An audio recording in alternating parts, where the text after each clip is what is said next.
Welcome to Late Fun Guys Playoff Edition. I'm Samir. I got my co-host Mark. What up? Go Habs, go, Mark! And that's exactly what they did, taking the Leafs down in 7.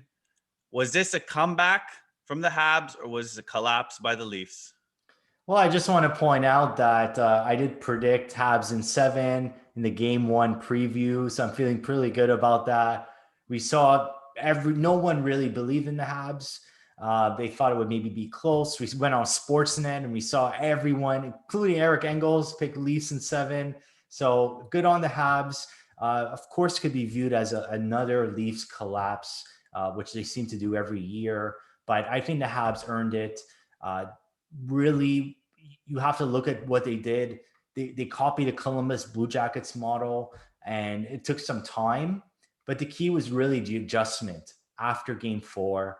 I shat on them hard. I said they should fire everyone, including the trainer and Marc Bergevin, Ducharme. But you have to give them credit. They adjusted. The Leafs didn't. And that started, number one, with playing with a sense of urgency. They really did. The Leafs didn't have that killer instinct that you need. And you look at talented guys like Marner, Matthews, they just didn't deliver. They're the guys who get paid the big bucks. And Carey Price gets paid the big bucks. He delivered. That leads to my second point in goaltending. It was just superior from a Montreal perspective. Carey Price stood on his head the entire series. He kept them in it. And Jack Campbell was good, not great. Probably the Leafs, they could have won had there been more intensity with Jack Campbell, but Carey Price is just better. And third point, aggressive forechecking. They capitalize on Leafs mistakes. We saw Sandin get picked quite a few times, capitalizing off Galchenyuk's turnover. But really the big one was in game 7. Marner going up the ice. The Leafs just don't want to dump it in. And the Canadiens recognized that, stole the puck from Marner. Eric Stahl actually did that, who we were hard on, made a key play. Gallagher buries it. Of course, that was one Campbell should have had. And the Habs win. So they certainly deserved it. Give them credit. They were the less talented team, but they were the better team. So good on them. Mark, this was an epic collapse by the Toronto Maple Leafs. Since 1942, only 30 times have there been a successful comeback from a 3-1 deficit. And the 30th and most recent time happened to be the Habs. Losing 3 in a row is unacceptable. That team was superior in all aspects in terms of its forward group, defense group, and goaltending was the only question. And to me, Jack Campbell played exactly what he should have. That Chris Osgood, don't let you down type of style of goaltending. I think maybe there was one goal that he would like back all series. Probably came in game 7. And that was the most important one. That really shifted the tail. It's 0-0. Brandon Gallagher's goal was a little sneaky, just what Gallagher needed probably for his own confidence.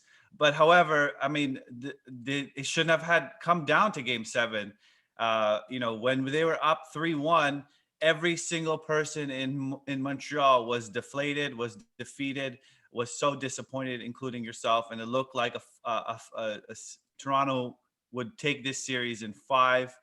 But my 3 key successes really are, I think, Carey Price. And I said this early on, it doesn't matter which roster's in front of him. If he's playing at a Vezina level, that team has a chance to win. And that's exactly what he did. And I think when he said publicly, I face these guys in practice every day. I see their shots, and these guys are talented guys, and it's going to come. You saw a game 4 where they were kind of, defeated, and then that confidence started to sneak back in game 5. And you saw this team completely change their dynamic. The way they've been playing in the last 3 games of the series is exactly the level which we thought they could compete at, but we weren't able to see all season besides the first 10 games. And it just sort of came back at the right time for these guys. And that was led by the youth. We credited some of these veterans in game 7, but KK comes in after being healthy scratch in game one, delivers 3 goals in the series. Cole Caulfield played amazing. I still would like to see Romanov in. And I think that team psyche, that change just started to occur. You started seeing the forecheck come back, very aggressive on D. Every man was taken and then moving the puck out of the zone extremely quickly. That is the success. That is their identity. And it started to come back. And that's why they won this series. That was a great point with the youngins. Sheldon Keefe even mentioned in his press conference that he sensed the series start to change once Caulfield came into the lineup, and KK. So it was certainly, it did inject some life, and it took a couple of games to transpire, but it definitely made them less predictable. And we saw on that power play, Cole Caulfield with a quick pass to the point off of Gustafsson, and then scoring there was Corey Perry in front of the net off his skate. So that was great. So it just so happens that the Habs move on. Leafs Nation is going to be in a couple of days in the morning, probably asking for a bunch of changes and firing. There, that's a whole other.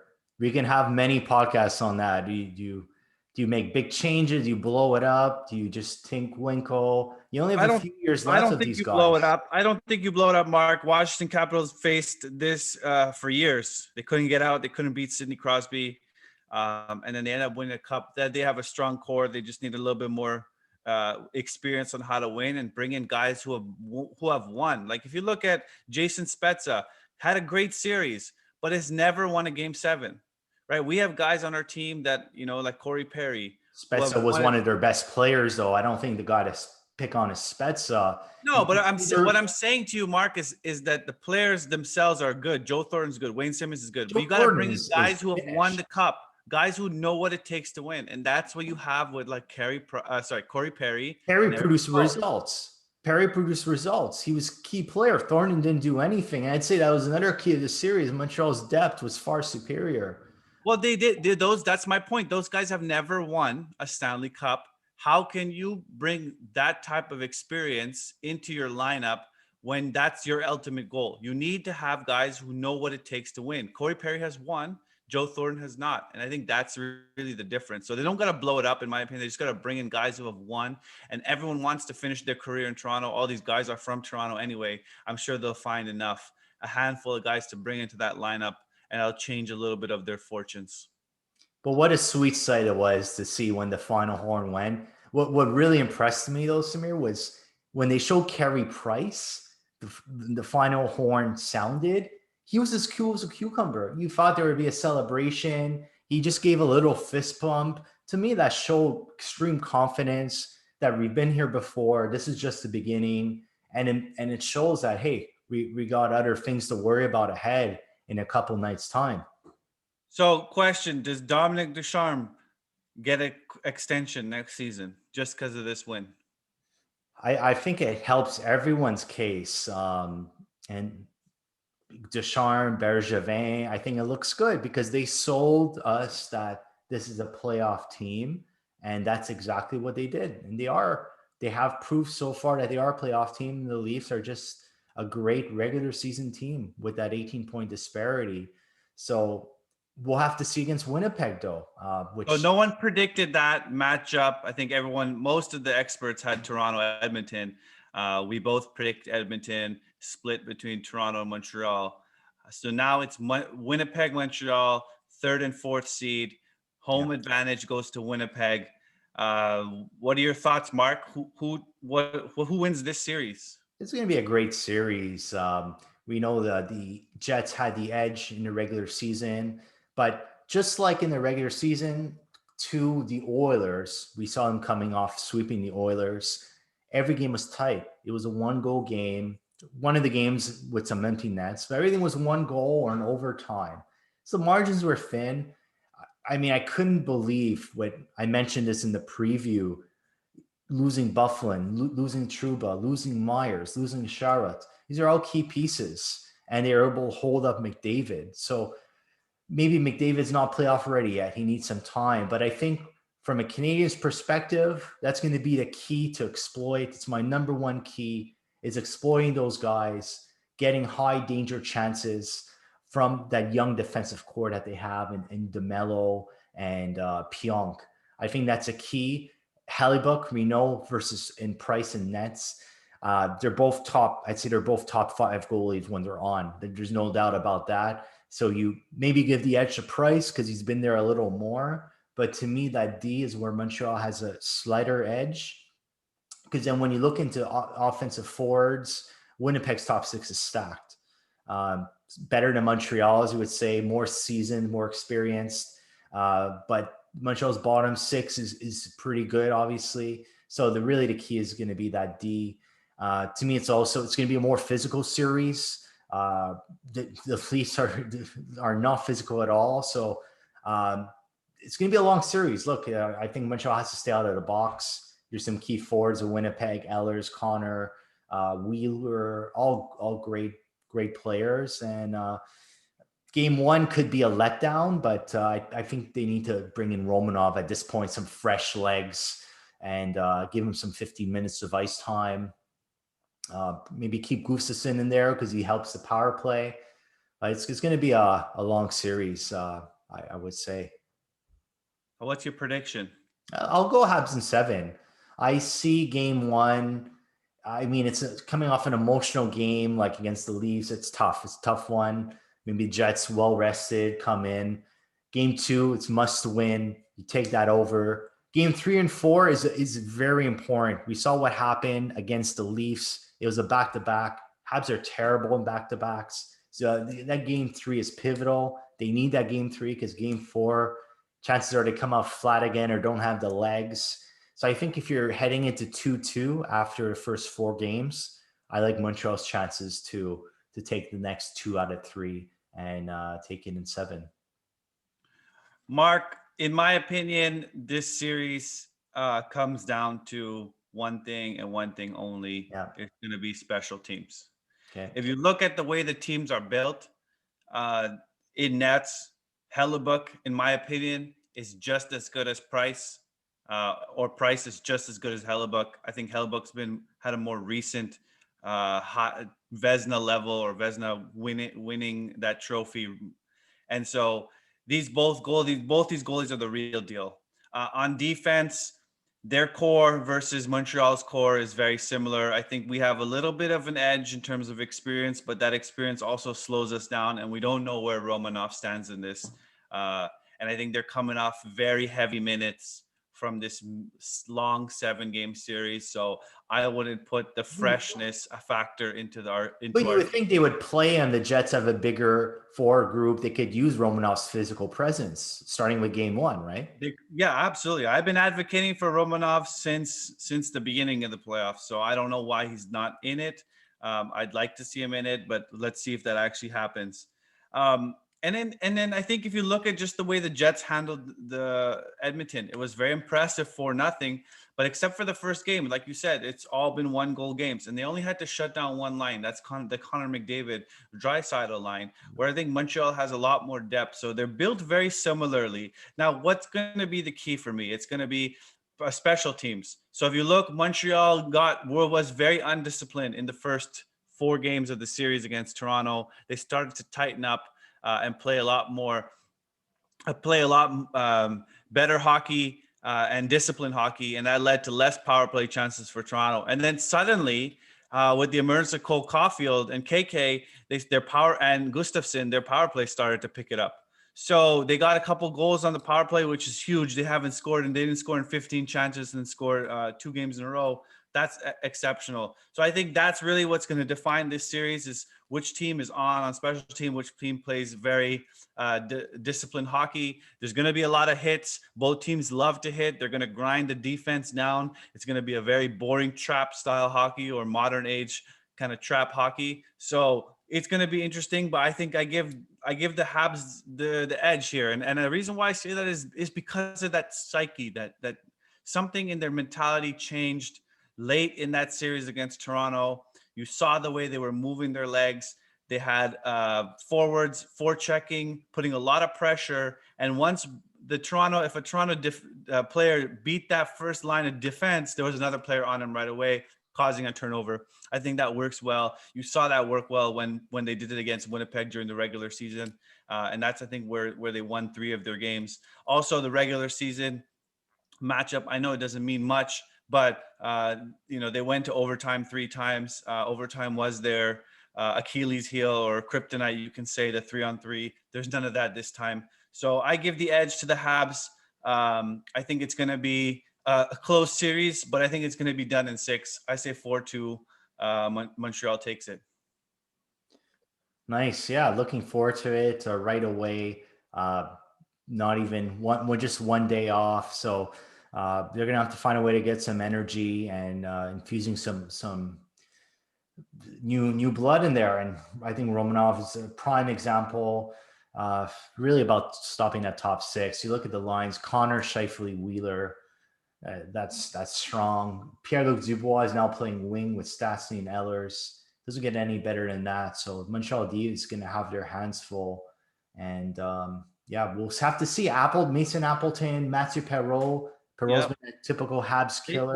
They got to compete against 2 solid lines, right? Tavares was out last series pretty much from the get-go. So that really cut them down to one line. Which line is Danault going to solve? And then there's got to be another line that's going to step up defensively. And if that holds true, then it really is going to come down to special teams, in my opinion. So it's going to be interesting. Hellebuck is insane. He has a 1.6 goals against average, 950 save percentage with 1 shutout. We could see some high scoring games, Samir. Like we'll see some tight, but especially if a game with some penalties, and then if the D could be penetrated, Montreal, especially Cole Caulfield, I think this will be his series. I see him getting many goals this series. This could be his real coming out party. We've already seen him do a lot of little things, a lot of smart plays. I think he has to put the puck on the net when they're in those good scoring chances and just beat Hellebuck. That's gonna be... Well, it's gonna be interesting. So this time we both picked Montreal to win and make the Final Four, and that finally would joining the bandwagon. Yeah. Well, I thought if Montreal could beat Toronto, which I thought was not likely, but if they did, they would have a chance even against Edmonton. So I like Montreal. Not joining the bandwagon. I said I've always been a fan. I really hope that they win. This time, I think my analysis, being a little bit more rational, I think they have a chance against Winnipeg. But that sets them up against. It's going to be a very interesting second round. Like the winner of this series is going to play either Vegas or Colorado. Right. And so you're going to have kind of like this East. Montreal's kind of like slotted themselves in the West Coast, basically, against Winnipeg, Vegas, or Colorado. And Colorado's already up 1-0 in that series. Exactly. So who do you think comes out there? Well, I predicted Colorado in the preview, and I predicted Golden Knights in 7. That's exactly what happened. They lost game 1. I still see that being a long series. I was surprised to see later in nets, so maybe they'll go back to Fleury in game 2. That could have been just maybe a rest game, but Pacioretty makes a big difference on that team. He's a goal scorer. That's key for them. I think he'll push the series, but Colorado's just too strong in my opinion. And Grubauer actually got nominated for the Vezina. I think Saros deserved it a little more, but hey, you can't deny Colorado finished with the President's Trophy. So good for Grubauer to get a nomination for the Vezina. But if he's able to hold up, which I think he should, I see Colorado taking this in 6 games. Yeah, this Final Four is so interesting, and if you look at the elite level of teams that are in this Final Four, it's incredible. Vegas, Colorado, this was amongst the top 5 teams all season, always in the conversation for Stanley Cup.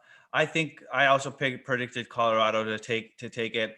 I think Vegas has a really good team, and let's not discount the addition of Pietrangelo, who's really given them a lot of oomph, you would say, on the back line. But I think Colorado has all the pieces they need. I think the Kadri suspension, which did not get overturned, that appeal, I think will give them a tougher time not having that type of player down the middle. But then again, Vegas isn't stacked down the middle themselves. So yeah. I give the edge to Colorado. I think that it's going to be a close series. I don't say 7 games, Mark. I think it's done in 6. And I give it the edge to Colorado. So 4-2 Colorado. Cool. Moving Next series. on to the other side of the bracket, and the other probably amazing series that everyone should be watching as well is Carolina Tampa. Mark, you picked Carolina to win the cup. I did. They're down 0-1. They're down by 1 in a 7-game series. Who do you think takes this one? Yeah, and that's obviously concerning. Especially Carolina needs to win game 2 because then it goes back to Tampa. I would say Tampa is the favorite, even though Carolina is the home team, had the better record throughout the regular season. I just believe the defensive core of the Hurricanes is better, leading the way with Dougie Hamilton. I like their core. You have to look at the goaltending, though. That's a clear advantage for Tampa. But I think Carolina just finds a way, relying on their defense. Nedeljkovic, can't even say his name, steps up and they pull one through. It's going 7 to me. It's 100% going to 7 games. 2 teams. Tampa is really going to push them to the end, and I think Carolina will truly be battle tested to beat Tampa. In my opinion, it's going to be Tampa Bay. They just have the pedigree. Even in today's modern NHL, where repeating is very, very difficult. I think this team is stacked. Remember, Kucherov's coming back. Stamkos is there. This team has every single piece you would want on any roster would want. Their goaltending is super elite. In Vasilevsky, their defense core, I think, is stronger, in my opinion. I mean, they have the best guy on the back end in Hedman. And it looks like Jan Ruda is actually playing next to Hedman now, and Sergachev's down playing with Luke Shen.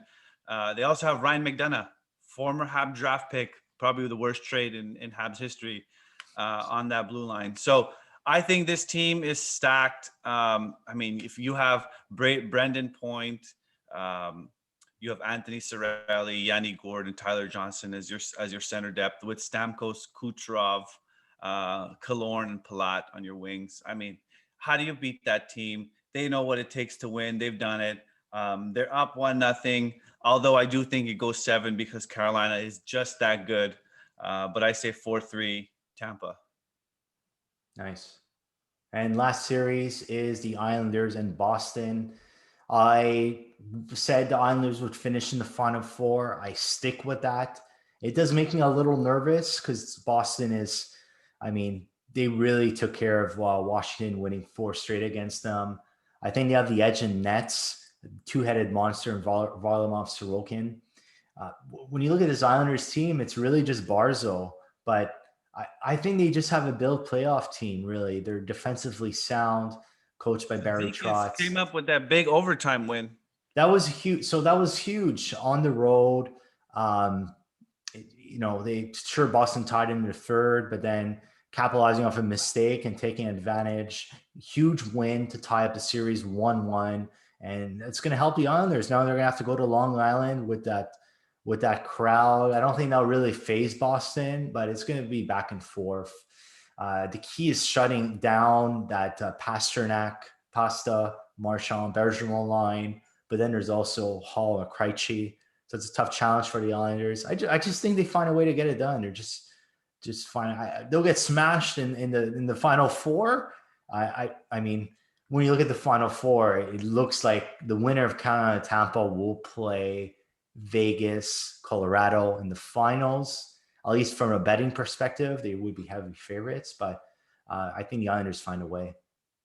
So, Mark, after the Boston Bruins took out the Washington Capitals so quickly, I look back on this Boston team and I completely underrated how good they are and the level of talent that they have. And if you look at the last game they played against New York Islanders in overtime, when Cizikas did put the puck in net, Boston was all over the Islanders, and it was Sorokin who was just stopping every shot coming his way.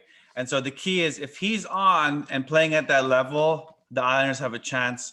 But if not, I think the fact that the forward core, which you mentioned on Boston, plus the emergence of Charlie McAvoy, who looks like he's playing Norris Trophy level hockey again. And then, Tuukka Rask in net, so I think gives you a very good chance. I like Boston's chances against the Islanders. I actually give Boston the edge 4-2, and I think that they take it and make the Final Four. Nice. How fun would it have been to see a Montreal-Boston Final Four? Yeah, it's still possible. And no, it's not possible. It is actually. It is. No, it's Vegas or Avalanche. No, for a Stanley Cup final. Stanley Cup final, yes. That's possible, not a Final Four. So they're going to have to go through another team, but that would have been really fun because I think that would draw a lot of fans pretty crazy and intense. And fans are back at the Bell Center now, so I think that really helps the Habs in their home games. Still a long way to go to get there, and we just have to just take care of game one and one game at a time, and we'll be here for game 2. Ça sent le coupe, Mark. Ça sent la coupe. You're forgetting your French, Samir. Ça sent la coupe. Ça sent la coupe. So we'll be on post game 1 to talk about the first game between the Jets and Habs. But until then, go Habs, go. Let's go.